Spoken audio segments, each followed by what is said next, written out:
shikilia, tutakusupport, tutakupeleka sawa sawa.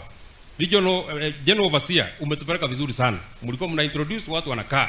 Baka general secretary watu wanasema kidogo na kukaa chini. Kama hii afra itakuwa mbaya, haitakuwa ni kwa sababu ya hii group yenye iko hapa. Kwa sababu regional overseer nilimwambia saa hii sina marafiki wengi. Niko tu na marafiki kidogo. So kama mimi ni rafiki yako na marafiki yangu wakuwe marafiki yako, ndio watu yote wakuwe sawa sawa. Sasa ukiniambia kutafutia marafiki, rafiki yangu ni Karongo wa Dhango. Ukiniambia nikutafutia marafiki, rafiki yangu ni Wanjiku wa Muhia. Ukiniambia nikutafutia marafiki, rafiki yangu ni Jeni Kihara. Ukiniambia nikutafutia marafiki, rafiki yangu ni Onesmus Ngogoyo.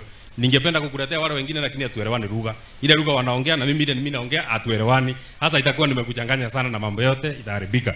Tuko na MCA wengi na regional general overseer utaona. Kiongozi huyu anaitwa Dr. George Gathari. Anapendwa sana hapa. Ndio maana viongozi wamekuja wengi. Tukiwapatia hapa nafasi ya kuongea mpaka jioni utakuwa umekaa hapo. Na unajua tumeambiwa tunataka utuombee. Kwanza saa hii tunataka maombi. Na si kidogo, maombi mingi. Kwanza kama hiyo umeomba hapa, uombe kabisa.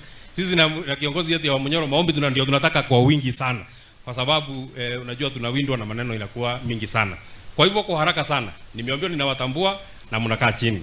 Ili tumkubalishe kiongozi wetu Rigiji na yeye aseme yake. So tutaanzia na aspirants. Wote ambao ni marafiki wa Dr. George wakuja hapa ni watambue, wasalimiane, wakae.